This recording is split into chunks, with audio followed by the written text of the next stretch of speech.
sucker! Welcome back inside the Hall of Fame. I'm Booker T along with my man Brad Gilmore, and we got a very, very special guest. But hey, before we talk about this guest, he's going to be here on Wednesday, All Elite Wrestling, August 18th at the Fertitta Center. And I tell you, man, it's hot in Houston, but it's about to get a whole lot hotter. Welcome to the Hall of Fame, my man, Sammy Guevara. What's going on, kid? Man, what's up, Book? It's been a minute. It's been a minute, man. Look at you now, bro. And I was thinking about that photo we took, and that was posted not too long ago. And you was like a little bitty kid, man. You've grown up, man. You're a grown man now. Talk to me. Talk to me about first getting into the business first and foremost, and what sparked the journey. Well, that photo that went around for a minute, that was the first show I ever went to, and I saw it when I was 11 years old, and I saw you versus Rey Mysterio, the first SmackDown I ever went to. And, man, it just seemed like the coolest job ever. And it is the coolest job ever, you know?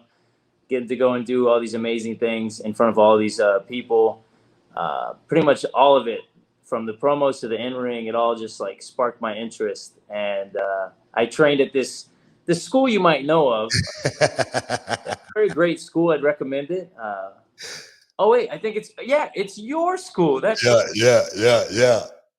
Trained over at your school, got a whole bunch of knowledge there, and then just tried to apply that. Something you told us many years ago, and probably tell guys now.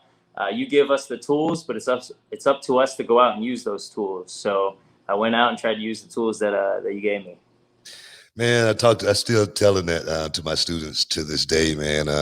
It's no shortcuts. There's no easy route, especially these days, because there's so many guys, young guys like yourself, trying to get into the business. But you seem to have navigated your way through a boatload of landmines.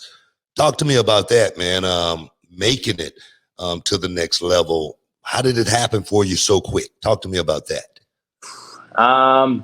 I mean, I feel like everything has happened quicker now that AEW has started, but I feel like everything before that was like a slow progression, getting opportunities here and there. You know, first time I got to go get booked in Mexico, get to go to Canada, Japan, and just trying to grow my name as much as possible, as well as doing the YouTube stuff, just trying to show my journey and show a different side. So I was trying to attack it from all avenues, trying to do my best in-ring. If I got to do a promo, I try to do the best at that. And then also, use this tool that we have, which is the internet, and social media, and try to use those tools and just try to do everything I can to just try to grow the name. Yeah, I always say that on the job training, you can't get that anywhere, man. Being able to go around the world and learn the craft. How important was that? Actually, not catapulting yourself right into a system, but actually getting a chance to go around the world and learn the craft of professional wrestling. Man, it was so cool because I got to experience so many different things, the different styles, like in Mexico, how they do things compared to Japan or in the UK. And, as I'm doing it, I wish, I could have got catapulted to the top right away. But looking back, man, I wouldn't have wanted it any other way. And I'm happy that it took me as long as it did to get here. Oh, man. I've seen so many young guys come through this business and get put in that position, like right off the bat at, 19, 20 years old. And it definitely could be an experience that you go, wow, am I really ready for this? So definitely getting that, like I say, on the job training, I think is most important for me. Starting in a small company, going to the Global Wrestling Federation, actually getting a chance to go to Japan, Korea. I tell you, I wouldn't have been the wrestler I became if it wasn't for those moments. I tell you, man, your style, it's definitely different. And it's definitely alluring. You get people to watch you. You get people to invest in you. Talk to me about the style of Sammy Guevara. Man, I do a lot of crazy acrobatic things, but I feel like I'm a jack of all trades. For instance, I can do the high flying stuff, but I can mat wrestle with you. I can do the technical stuff. I can do the strong style. I don't like to go and put myself in just one category, but I would like to say that any category you put me in, I'm gonna do awesome. I tell you, man, the one thing, people always, I never would imagine a dreamt, looking back on my career, that I would be known for the spinneroonie more so than anything in my career. It is stupid, right? But that's what wrestling is. Wrestling is always like the stupidest things. And for me, with Sammy Guevara, it's the tongue. You know what I mean? I'm serious. I'm serious, man. How much flack do you get about the tongue, sticking out? And what created that? What made you actually say, man, this is who I am? So I just did it without even thinking on TV. And I was already doing it like leading up to AEW, just on like some independence. I don't know. I was sticking out the tongue and I just kept doing it. And then after that episode aired, I go online to like a barrage of just keep your tongue in your mouth. What is that? So I was like, well, it got him talking, so now I'm just gonna do it even more. Yeah. No, man, I swear, That's man, so it's funny. always the stupidest stuff, man, that sticks out like a sore thumb. Brad, I know you're interested to get in there.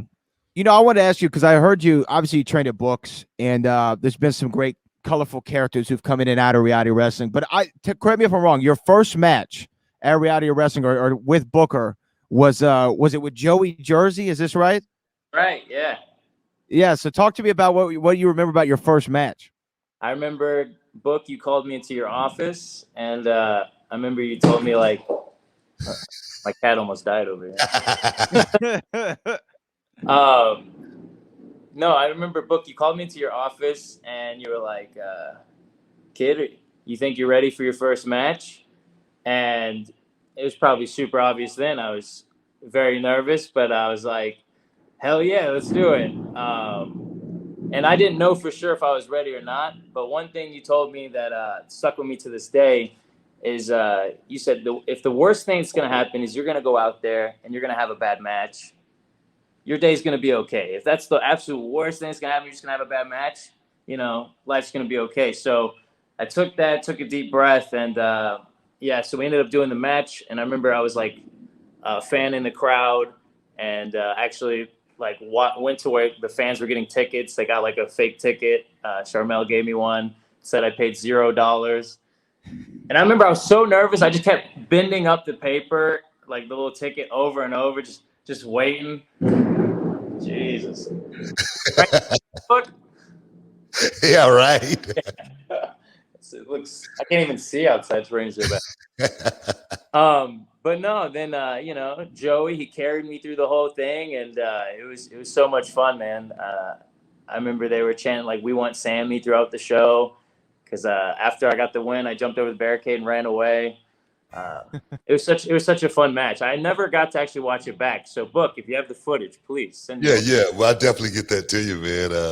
That's one thing about wrestling is I've been in that position before where I was in there with a guy who was much more experienced than I was. Guy just happened to be Ricky the Dragon Steamboat, of course. but just like yourself with Jersey, all I had to do was just listen, man. All I had to do was just listen. And I always tell my young guys, when you get the keys, you better know when you drive it. You better know when to make a right turn or make a left turn, because, that veteran, he'll snatch those keys back real quick. Yeah. You know what I mean? And you're going to be riding in the trunk. You know what I mean? So, wide open, my mouth shut. Yeah, exactly. So those moments, man, are definitely the most learning experiences that you're ever going to get in the business. So young guys out there listening to Sammy, always when you're in there with a veteran, just keep your ears open, and when you get that chance to get, I always say, get your stuff in. I usually say it a little different than that. You better do it. You better do it quick, man. But now, man, you're there. Houston, Texas, of course, couple of days away. You're there now, but the one thing I see that you have that's really working in your favor, man, and that is having guys like Matt Hardy, Christian, guys like Jericho, there to kind of guide you through this storm. You know, how important it is for AEW to have guys like, you know, that trio I just. Oh man, I think it's great. You know, Dean Malenko's back there too. Jerry Lynn. It's just so cool because, you know, I've wrestled a lot of these guys, like the younger guys on the independents. And so we all kind of came from the same place. And so to have guys who've been to, you know, super high levels on this business and be able to help us as much as they do, it means a lot, man, especially having Jericho on my side through this whole thing. I feel very blessed. Anytime I have a question on something or what I think, like, might work for a promo, he's a text away or a phone call away to, you know, give me his thoughts, and I just think it's good, man. It's just gonna make us all better. Yeah, definitely. How hard is it?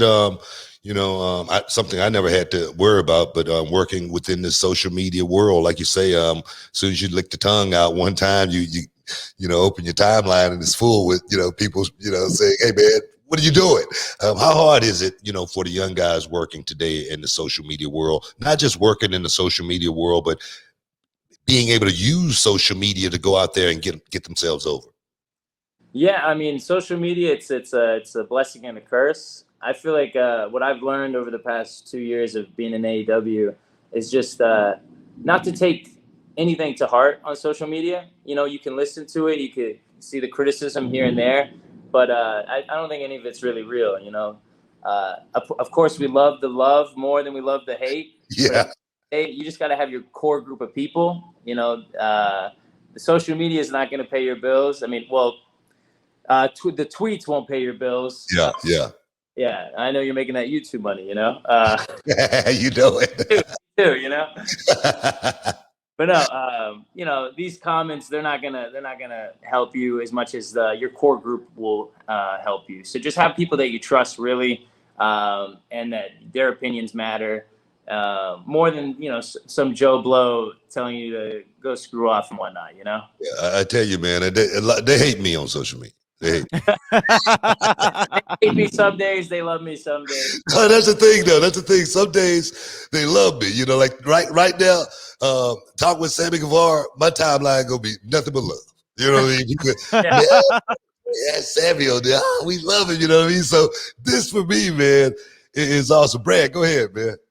Yeah, you know, talking about AEW again being here on Wednesday in Houston, Texas. What do you think's been your biggest moment though thus far in AEW? Because you in what, just a little over a year, 2 years almost, you have had a lot of memorable moments. What do you think for you has stood out as, wow, I can't believe that happened?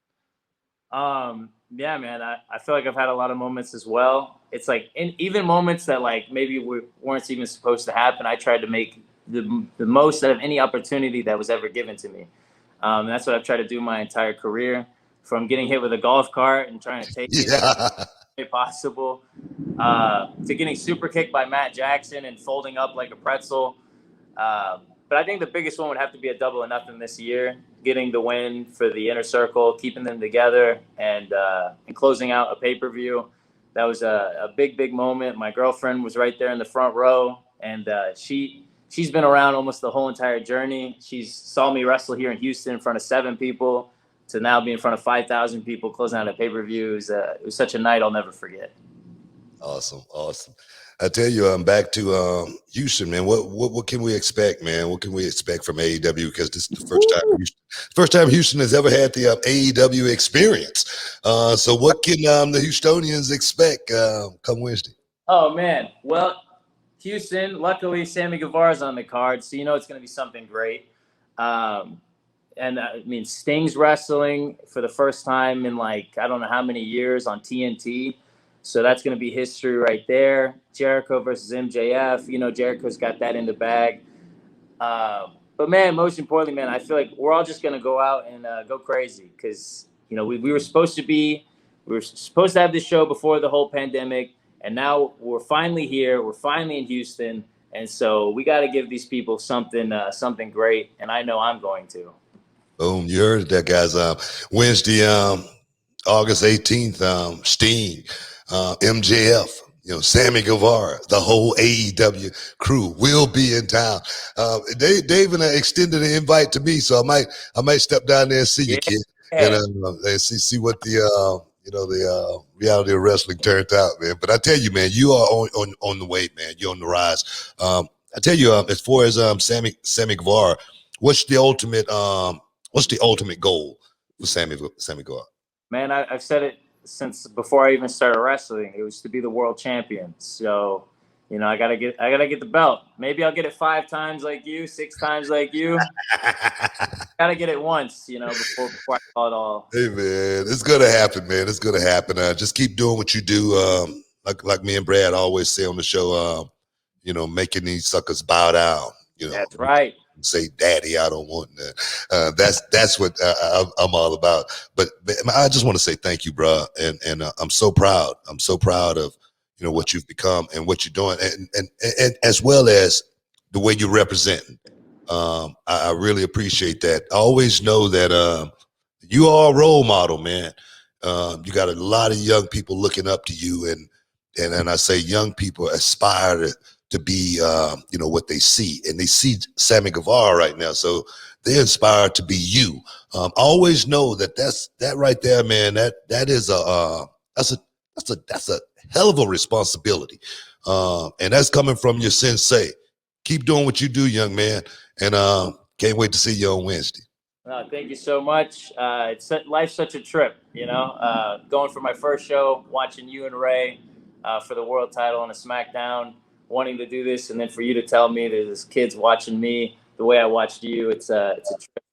Hey, man. That anything can happen. It's real. Anything's possible.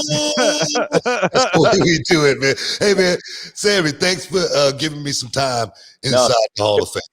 I'll see you on Wednesday. Boom, we out. Hey, guys, stick around. We'll be back in a minute. What's up, this Booker T, 2-time Hall of Famer. I know you're checking out the Shine, checking out the Gloss. I want to thank you guys for checking out Row on YouTube. Hey, don't forget to click and subscribe to check out all the latest content right here each and every week. Now, can you dig that, sucker?